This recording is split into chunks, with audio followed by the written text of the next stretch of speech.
एक दिन की बात है, एक आदमी रो रहा था। क्यों रो रहा है बेटा? बाबा मैं मनहूस हूँ, मेरा भाग्य सोया हुआ है, कोई मुझे प्यार नहीं करता, मैं किसी के लिए कुछ नहीं कर सकता, मैं अब मेरा भाग्य बिल्कुल है ही नहीं। तो साधु बाबा बोले, फलानी फलानी जगह दूर पहाड़ी पे तेरा भाग्य सोया हुआ है, जा तू उसको जगा ले, सब ठीक हो जाएगा। मनहूस ने तो तुरंत टिफिन पैक किया और चल दिया भाग्य को जगाने के लिए। यात्रा लंबी थी, सुबेरे से शाम तक चलता रहा चलता रहा चलता रहा। जब वो सांझ एक जगह रुका तो वहां एक शेर मिला और उसको खा जाने के लिए बिल्कुल तैयार हुआ। तो उसने कहा, मैं तो मनहूस हूँ, मुझे खा के क्या करेगा, तू भी मनहूस हो जाएगा, मुझे छोड़ दे, मैं मेरा भाग्य जगाने के लिए जा रहा हूँ। तो शेर ने कहा, अच्छा, जब तुम अपने भाग्य को जगाओगे ना, तो तुम अपने भाग्य से मेरी एक समस्या का समाधान पूछना। मनहूस ने कहा, बताओ। तो शेर बोला, मैं कितना भी खा लूं, पर मेरे पेट की भूख मरी कभी मिटती ही नहीं है। तो उससे पूछना कि मैं ऐसा क्या खाऊं जो मेरे पेट की क्षुधा शांत हो जाए। मनहूस बोला, ठीक है, मेरा भाग्य जगेगा तो मैं पूछ लूंगा।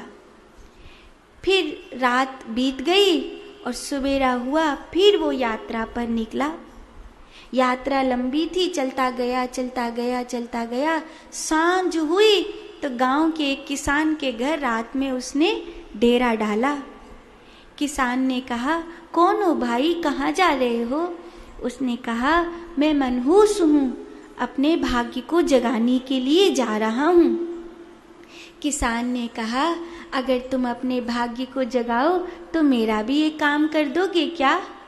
मनहूस ने कहा, कर दूंगा, तुमने मुझे रात्रि में छत दी है, भोजन दिया है, इतना तो मैं तुम्हारे लिए कर ही सकता हूँ, बताओ क्या करना है?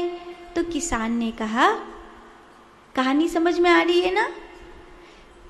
किसान ने कहा कि अपने भाग्य से पूछना कि मैं कितनी मेहनत करता हूँ, पर ना तो मेरी अच्छी खेती होती है, मेरी लड़की ब्याह को बैठी है, अच्छी खेती नहीं होती तो मैं उसका ब्याह भी ठीक से नहीं कर पा रहा हूँ, तो उस अपने भाग्य से पूछना। बोला, ठीक है, पूछ लूँगा। फिर वो आगे गया, दिन भर चलता चलता चलता चलता उस पहाड़ी के निकट एक छोटा सा राज्य था। वो उस राज्य में रुका। दूर कहीं से कोई परदेसी आया है, अपने भाग्य को जगाने जा रहा है। तो राजा ने कहा, उसे महल में बुला लो।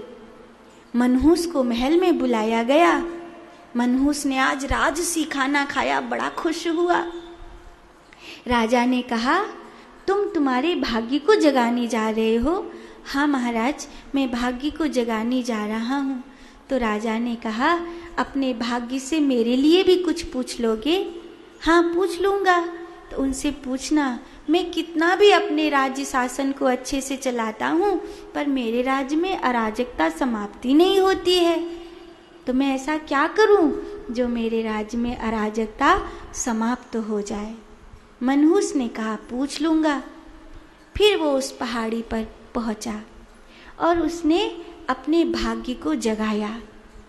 उसका भाग्य जगा, अंगड़ाई मारता हुआ और कहा, तू आ गया, मैं तेरा ही इंतजार कर रहा था, बोल क्या करूं तेरे लिए?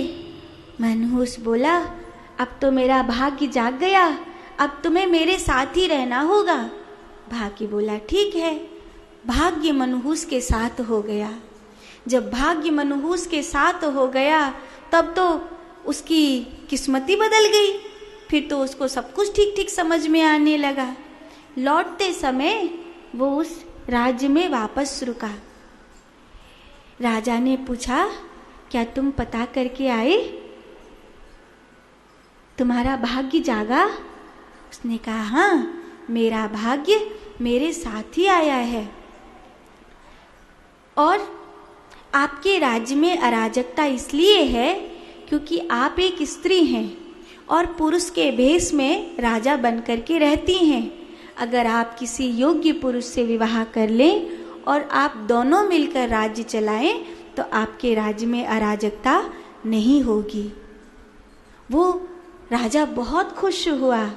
उसने अपना पुरुष भेष त्याग कर अपना वास्तविक नारी वाला भेष धारण कर लिया और उसने कहा, हे भाग्यवान पुरुष, मैं चाहती हूँ कि आप ही मेरे महाराज हों। क्या आप मुझसे विवाह करेंगे? इस राज्य का संपूर्ण राज्य और इस राज्य की स्वामिनी आपसे प्रार्थना करती है कि आप राज्य को संभालिए। उसने कहा, जाओ जाओ, अब मेरा भाग्य जाग गया है, ऐसे चक्कर में नहीं पड़ने का मैं। अब तो मेरा भाग्य जागा है, जब से तो मैं मनहूस था, अभी मेरा भाग्य जागा, अभी लुटेरे आ गए, मुझे नहीं बनना तुम्हारा राजा वाजा। वो वहां से चला आया। रानी ने मंत्री से विवाह कर लिया और राज्य सुचारू हो गया, उसकी समस्या का समाधान हो गया। लौटते समय वो किसान के पास आया। उसने कहा, मुझे अपनी खेती दिखाइए। उस भाग्यवान पुरुष ने, अब तो उसका भाग्य जाग गया था, उस खेती को देखा।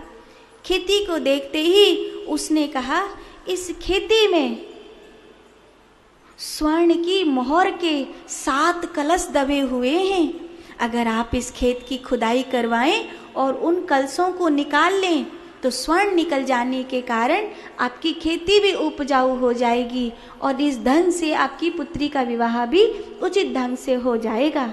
तुरंत खुदाई करी गई, सचमुच 7 कलश स्वर्ण के भरे हुए निकले। अब तो वहाँ जय जयकार हो गई कि ये तो भाग्य जगा करके लौटा भाग्यवान इंसान है, इसने तो चुटकियों में हमारी समस्या का समाधान कर दिया। किसान ने हाथ जोड़कर कहा, मेरी सुभाग्या बेटी, मैं आपको सौंपता हूँ ये संपत्ति और मेरी पुत्री। आप मेरी पुत्री के सिवा मेरा और कोई है भी नहीं, इसे स्वीकार कर लीजिए और यहीं रह जाइए। अगर आप कहीं और भी जाना चाहते हैं तो आप मेरी पुत्री को विवाह करके ले जाइए।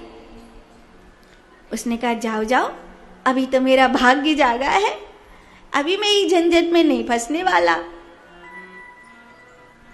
करो तुम्हें जिससे तुम्हारी पुत्री का ब्याह करना है। किसान ने कहा, जैसी आपकी मर्जी। वो वहां से चला आया। अब पहुंचा तीसरी जगह, शेर मिला उसे। शेर ने कहा, मित्र, क्या तुम्हारा भाग्य जागा? हाँ, मेरा भाग्य जाग गया। तो क्या तुम्हें मेरे प्रश्न का उत्तर मिला? मेरी भूख कब मिटेगी? मेरी क्षुधा कब शांत होगी? तो उसने कहा कि तुम्हारी नियति कहती है कि तुम किसी महामूर्ख आदमी को खा लोगे तो तुम्हारी क्षुधा समाप्त हो जाएगी। तो शेर ने कहा, ठीक है, अच्छा तुम्हारी यात्रा कैसी रही? तो उसने सारी बात बताई। किसान मिला, राजा मिला, फिर मैं मेरा भाग्य जगा के लौटा, फिर मैं आया तो राजा ने ऐसा हुआ, वह किसान के घर ऐसा हुआ। तो शेर बोला कि मैं तो तुझी को खाऊंगा। तो उसने कहा, क्यों? बोले, तुझसे ज्यादा मूर्ख आदमी मुझे इस पूरे ब्रह्मांड में नहीं मिलेगा। जिसको संपूर्ण राज्य मिल रहा था उसे ठोकर मार के चला आया, जिसको किसान का पूरा धन और उसकी पुत्री सब कुछ सम्मान पूर्वक मिल रहा था उसे ठोकर मार के चला आया। तुझसे ज्यादा मूर्ख और कौन होगा? और शेर उसको खा गया। रहा मनहूस का मनहूस ही। तो ऐसे ही होता है कि वो एक कहावत है, चलो जा मुंबई करम जाएगो संगई। माने तुम कहीं भी चले जाओ पर तुम जो हो तुम तो वही रहोगे। कहानी अच्छी लगी? हाँ, अवसर का त्याग नहीं करना चाहिए।